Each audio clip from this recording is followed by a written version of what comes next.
Is this familiar to you? You're sitting on the edge of your bed, staring at the floor. The echo of your words, sharp and cutting, still hangs in the air. You didn't mean to snap, but you did. And now, the house feels quieter than it should. Too quiet. Later, you find the courage to mutter the words to your partner or children. I'm sorry. You see the pain in their eyes soften just a little bit.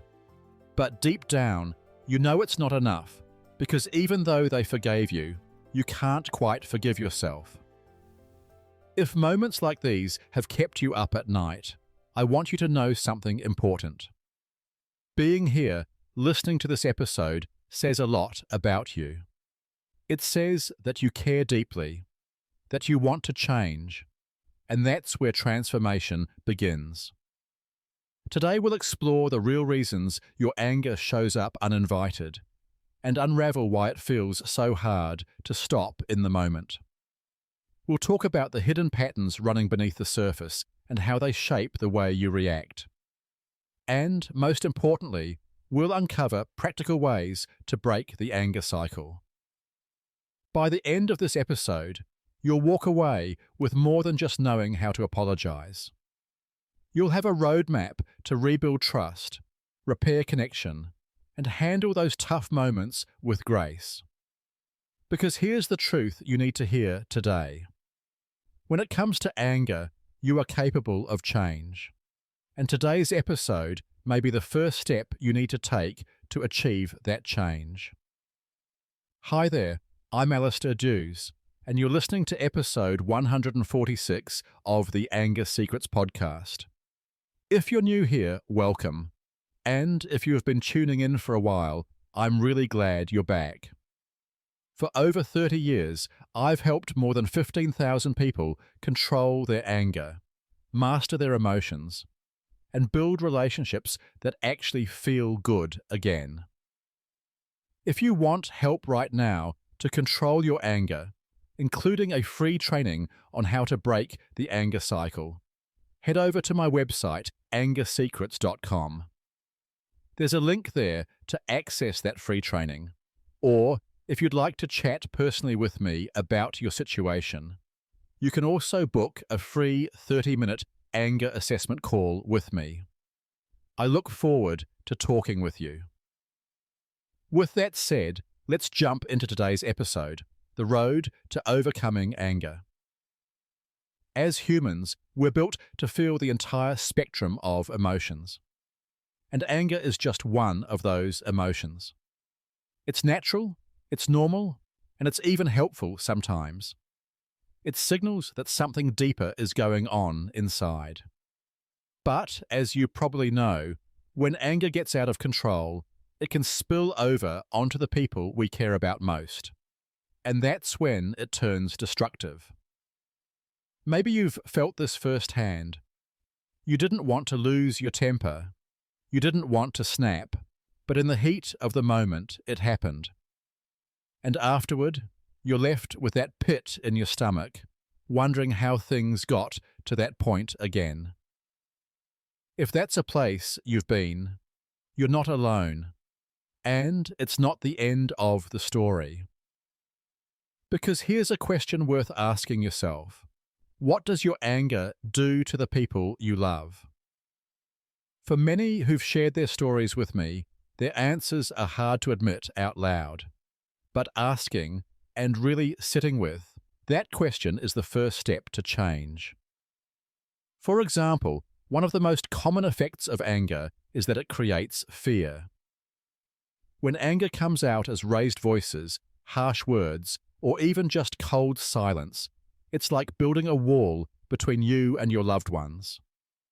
They feel they have to tiptoe around you, like they're walking on eggshells.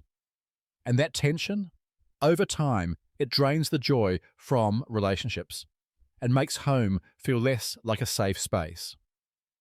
And hurt? That's another ripple effect of unchecked anger. The things you say or do in those heated moments can leave lasting marks. Words have weight. Once they're spoken, they can't be taken back. And even if your anger fades quickly, its impact may linger with others far longer. If you're a parent, this next point may resonate deeply. Children, in particular, are profoundly influenced by exposure to anger. They're still figuring out who they are, and when they're repeatedly exposed to anger, especially when it feels personal, it chips away at their confidence and self-worth. It's like a rainstorm washing over delicate soil, slowly but surely leaving its mark. If this feels heavy, I want to remind you, you're not alone, and you're here. You're listening. And that tells me you care enough to want to make a change. And if you need proof that change is possible, I want to share a couple of stories with you. Nathan, a 37-year-old man, reached out to me after starting my anger management program. He told me about a moment that completely shifted his perspective. One of the lessons in the program had him look at his anger through his family's eyes. When he imagined how his wife and kids saw him in those moments, he said it broke him. "I cried for hours," he wrote. "I never want my wife or kids to feel that way again." Another story comes from Peter, who's 52. His marriage after years of anger was on the verge of collapse, but once he started intentionally facing the patterns of his reactions, he began to see things differently. He emailed me to say, "For the first time in a long time, I feel hope. I've been looking at the damage anger has caused, not just to my marriage, but to me, and I know now I don't want it to define me anymore." Stories like Nathan's and Peter's remind me of something powerful. No matter how long anger has been part of your life, it doesn't have to dictate your future. If you're listening to this and thinking, "I've done damage too," I need you to know something. It's not too late to rewrite your story. Yes, your anger has likely impacted those you love. But do you want to know the good news? You can take steps to change that starting today. It doesn't take perfection. All it takes is awareness, a willingness to reflect, and the courage to try something different.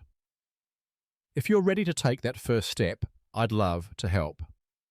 Visit angersecrets.com to learn more. Whether it's tools, strategies, or just guidance on where to begin, you'll find something there to move you forward. So remember, anger is a part of the human experience, but it doesn't have to define your relationships or your life. You have the power to create a calmer, more connected future for yourself and for the people you love. And it all starts with the choice you make right now. So don't wait any longer. Take that first step today. Okay.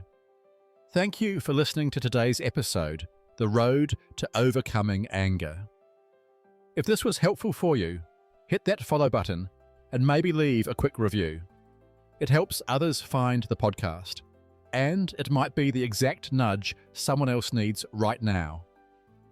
And remember, if you want a free training on how to control your anger or a chance to chat one-on-one with me, just head over to angersecrets.com.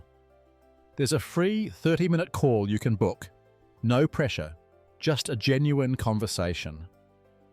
And if you're ready to get serious about changing how you show up in your relationship, take a look at the complete anger management system at angersecrets.com/course. I'd love to help you once and for all. And finally, remember, you can't control what other people say or do, but you can control yourself, your tone, your choices, and how you respond to others. And that's where your real power lives. Take care, and I'll talk to you soon. The Anger Secrets podcast is for general informational purposes only. and does not constitute the practice of counseling, psychotherapy, or any other professional health service. No therapeutic relationship is implied or created by this podcast. If you have mental health concerns of any type, please seek out the help of a local mental health professional.